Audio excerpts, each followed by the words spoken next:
بس رمضان کی سب سے بڑی تیاری کیا ہے کہ اپنے دلوں کو صاف کر لو پہلے سے، کہ جس دل میں نفرت ہو، بغض ہو، کسی کے لیے غصہ ہو، کسی کے لیے کیا کیا جذبے ہوں، دل صاف کرنا۔ ہمارے گھروں میں روزانہ جھاڑو ہوتا ہے، یہاں مدرسے میں روزانہ صفائی ہوتی کہ نہیں ہوتی؟ چونکہ دنیا کی اصل گندگی ہے تو جھاڑو ہاتھ سے نہیں چھوٹ سکتا۔ حرم شریف میں دیکھا کیسے چاروں طرف خدام پھر رہے ہوتے ہیں برش لے کر، تو دل پہ غبار ایسے آتا ہے جیسے صحن میں غبار آتا ہے، دل پہ گندگی ایسے آتی ہے جیسے صحن میں آتی ہے۔ تو ہم نے نظام بنایا ہوا ہے، لوگ وہ کر رہے ہیں، وہ روزانہ جھاڑو دیتے ہیں۔ تمہارا دل ایک آنگن ہے، ایک صحن ہے، اس میں بغض، نفرت، حسد، پتہ نہیں کیا کیا گندگیاں آئیں گی اور آتی رہیں گی۔ بچوں ایک کام کرو، جھاڑو پکڑ لو، صاف کرو۔ یا اللہ معاملہ تجھ سے کرنا ہے، لوگوں سے نہیں۔ کسی نے برا کہا، کسی نے غیبت کی، کسی نے گالی دی، کسی نے دھکا دیا، کسی نے حق مارا، کسی نے کچھ کیا، یا اللہ تیرے سپرد، میں نے اپنے دل کو سب سے صاف کیا، میں نے اپنے دل کو سب سے صاف کیا۔ یہ اتنی بڑی عبادت ہے کہ بڑے بڑے نفلوں والے، تہجد والے، حج عمرے روزے والے تمہیں نہیں پکڑ سکیں گے، چونکہ اس کا کرنے والا دنیا میں کوئی نہیں ہے۔ نفل پڑھنے والے تو بے شمار ہیں، عمرے کرنے والے بے شمار ہیں، علماء بے شمار ہیں، حاجی بے شمار ہیں، سخاوت کرنے والے بے شمار ہیں، لیکن اس ٹکڑے کو صاف کرنے والا لاکھوں میں ایک بھی نہیں ہے۔ مشکل کام ہے، آپ یہ سیکھ لیں، صاف کرو، صاف کرو، صاف کرو۔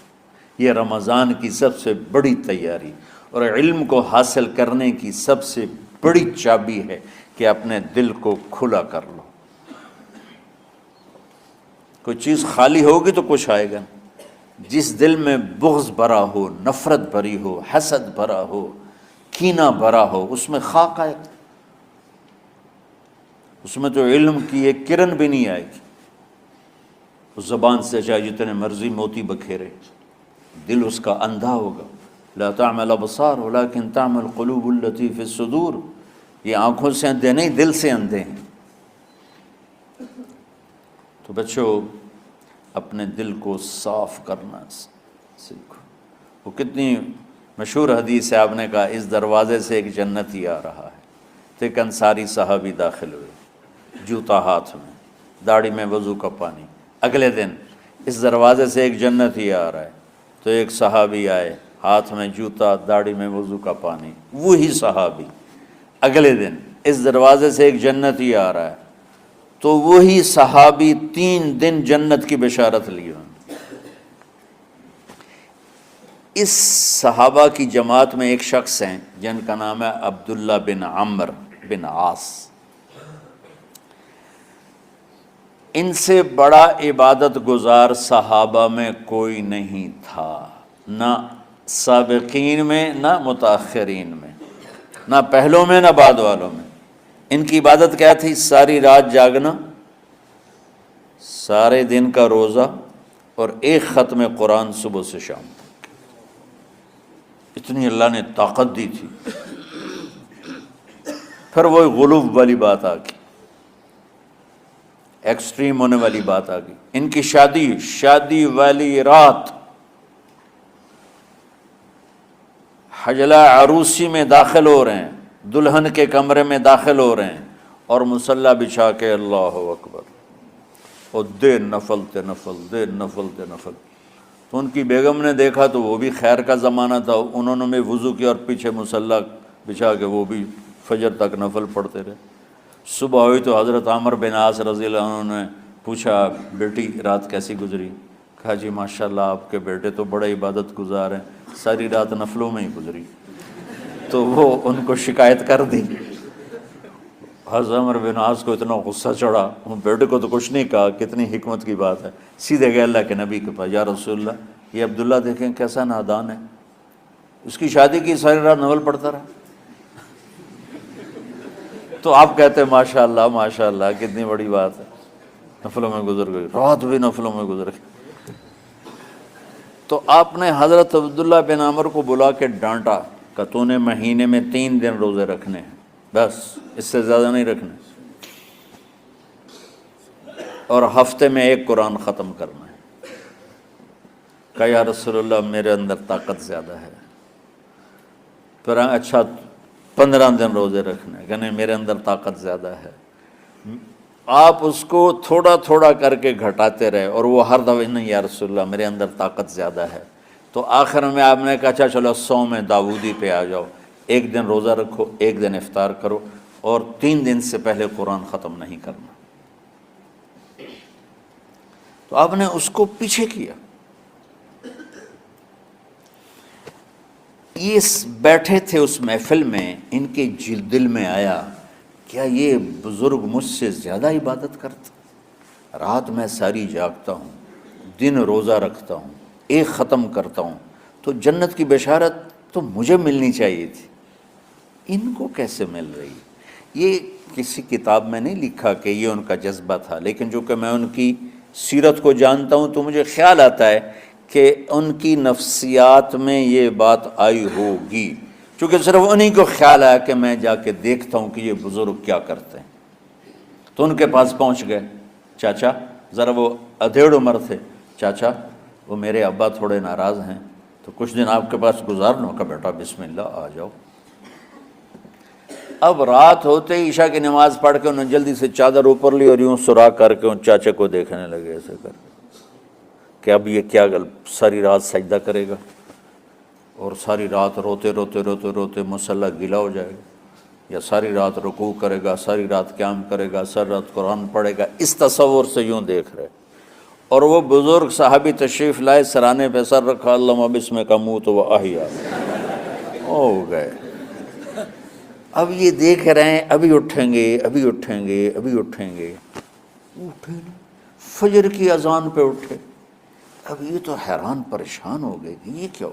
اس زمانے میں تو منافق تہجد نہیں چھوڑتے تھے ڈر کے مارے کہ پتہ نہ چل جائے ہمارے کفر کا۔ تو یہ چاچا جنت بھی لے گیا تو ستا بھی پیا، کہ چلو کل دیکھوں گا۔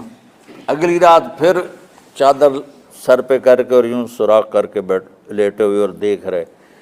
چاچا پھر تشریف لائے اور سرانے پہ سر رکھا، اللہم بسمک اموت و احیا، ہو گئے۔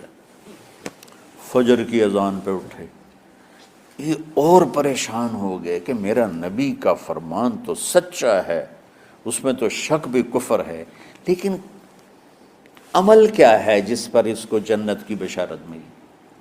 2 رکعت نفل بھی نہیں۔ اور آج کے دور میں تم میں سے ماشاءاللہ اکثر بچے تہجد پڑھتے ہیں کہ 1 رات اور دیکھوں گا، تیسری رات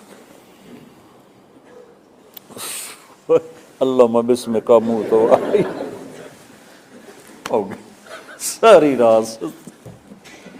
تو تیسری رات پھٹ پڑے عبداللہ بن عمر، کہنے لگے چاچا میری ابا سے کوئی لڑائی نہیں تھی، 3 دن میں تیرے بارے میں سنتا رہا، جنتی جنتی جنتی۔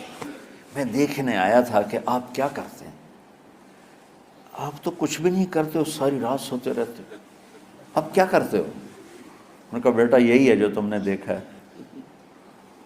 اب ان کو سمجھ میں نہیں آ رہا کہ یہ جوڑ کیسے بٹھاؤں، ادھر جنت کی بشارت، ادھر ساری رات خراٹے، اب یہ اس میں جوڑ کیسے بٹھاؤں، کیونکہ نبی کی بات تو غلط ہو نہیں سکتی۔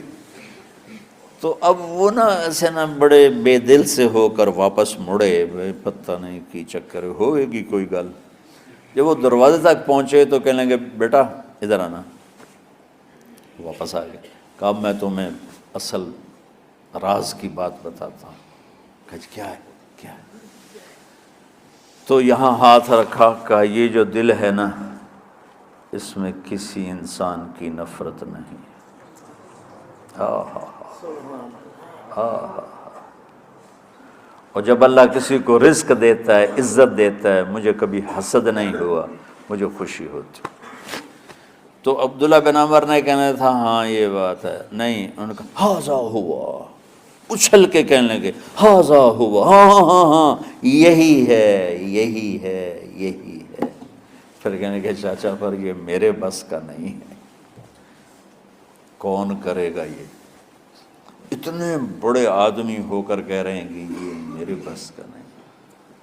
تو بچوں، دنیا میں جنتی بننا ہے اور علم اللہ سے لینا ہے تو اسے صاف کر دو، سب کی نفرت سے۔ سب، اس نے مجھے یہ کیوں کہا، اس نے مجھے یوں کیوں دیکھا، اس نے میرے بارے میں یوں کیوں کہا، اس نے میرے بارے میں یہ کیوں لکھا۔